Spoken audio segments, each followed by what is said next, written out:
사업으로 저희가 크게 좀 반영을 좀 요구는 해놓은 상태입니다.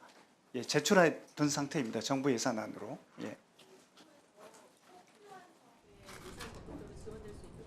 네, 알겠습니다. 이정원 위원님 질의하십시오. 네, 저는 과기부 류재명 차관님, 이상중 한국인터넷진흥원 원장님께 질의드리겠습니다. 준비를 해주시고요. 네, 서울 광진구가 국회의원 이정원입니다. 저는 1년의 통신사 해킹 사태를 지켜보면서 앞으로 우리 국민의 개인정보를 촘촘하게 지켜내는 보안 시스템을 만들어내지 못하면 일상의 위협을 넘어서 큰 국가적 재난으로 이어질 수 있다. 이런 위기감이 들었습니다. 두 분도 마찬가지시죠? 네, 맞습니다. 네. 자, 최근 국내 소비자들 사이에서 거론되는 중요한 이슈 가운데 하나를 짚어볼까 합니다. 차관님과 원장님 혹시 집에서 로봇 청소기 쓰십니까? 네, 씁니다. 원장님은 안 쓰세요? 사용하지 않습니다. 사용하지 않습니까? 요즘에 뭐 로봇 청소기 없으면 못 산다. 로봇 청소기 하나 구입해야 되겠다 이런 분들이 많습니다.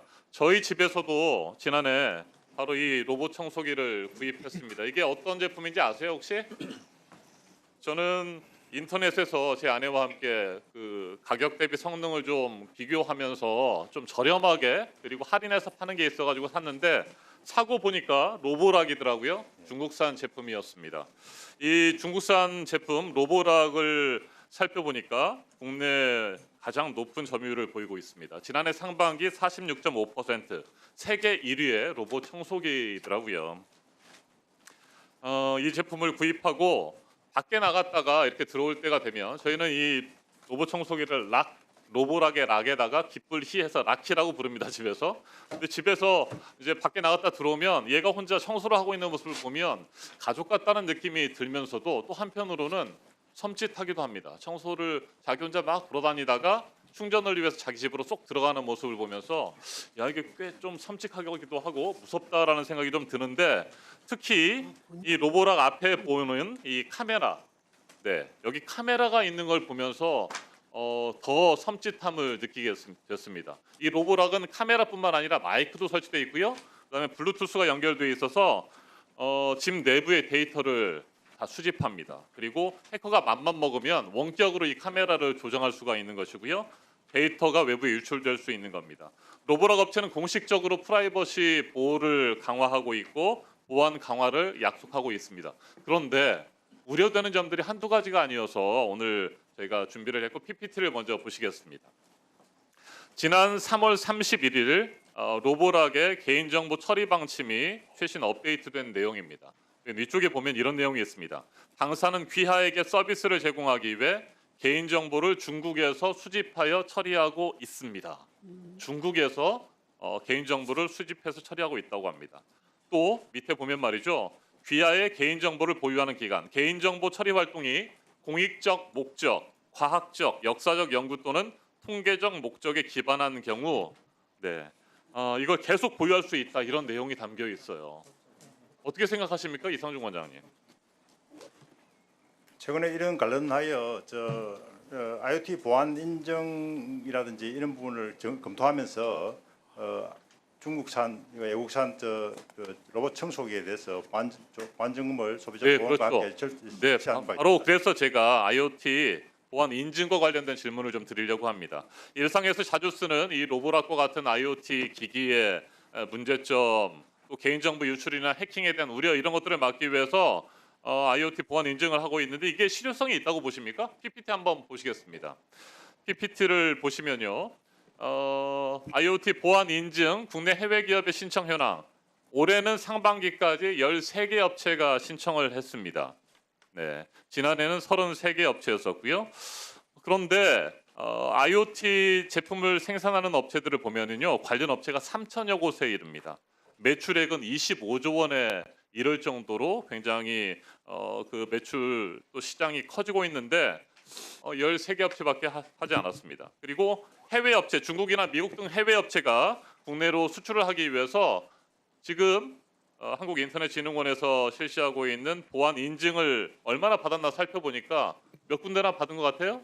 네, 해외 업체는 한 군데도 받은 적 없습니다. 단 한 곳도 없습니다. 예, 맞습니다. 단 한 곳도 없습니다. IoT 보안 인증을 하면 뭐 합니까? 한국에 수출하는 업체들이 보안 인증 자체를 무시해 버리는데 그리고 여러 단계가 있습니다. 이 보안 인증에도요.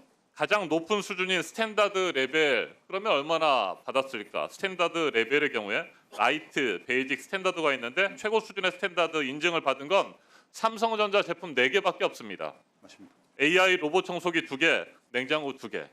이게 실효성이 있습니까, 원장님? 예, 지금 저 IoT 보안 인증 같은 경우에는 자율로 하기 때문에 바로 그렇습니다. 예. 보안 인증 자체가 의무도 아니고 자율입니다. 그리고 해외 업체들은 전혀 상관하지도 않습니다. 들도 보지도 않습니다.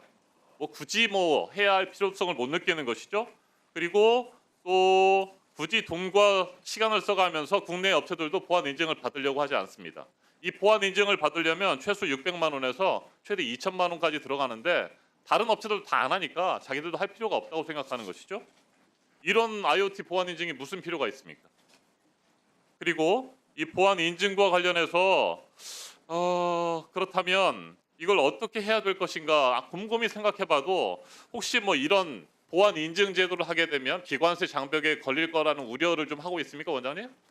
예, 지금 저 IoT 제품을 생산하는 업체들이 대부분 중소기업체들이고 이렇기 때문에 그거를 의무를 하면은 좀 어려움이 있지 않을까 이런 생각해서 그렇게 지금 못하고 있는 걸로 알고 있습니다. 또한 그러니까요. 예, 그 아까 예. 비용의 문제도 있고 시간의 문제도 있고 그러다 보니까 유명무실한 보안 인증 제도가 됐다.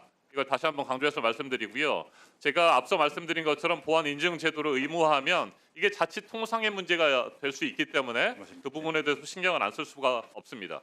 자, 다음에 PPT 한번 보여주시겠습니다. 그러면 다른 국가들은 어떻게 하고 있는가? 미국의 경우에는 사이버 보안 라벨링 프로그램을 발표했습니다. 그리고 그 밑에 핀란드의 경우에도 라벨 제도를 유럽 최초로 시행했고 독일과 싱가포르 역시 인증 등급을 매긴다거나 라벨 제도를 도입하고 있습니다. 실효성 있는 대책을 서둘러서 마련하셔야 된다는 겁니다.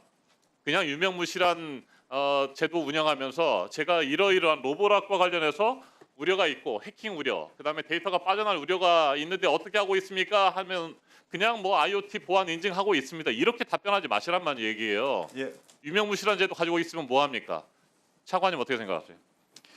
예, 의원님 말씀하신 취지에 저 동감이 됩니다. 저희도 그래서 지난 9월달에 그 소비자 원하고 해서 국내외 또 중국산하고 이제 국내 제품의 그 로봇 청소기의 보안 실태 점검을 해서 발표한 바 있지 않습니까?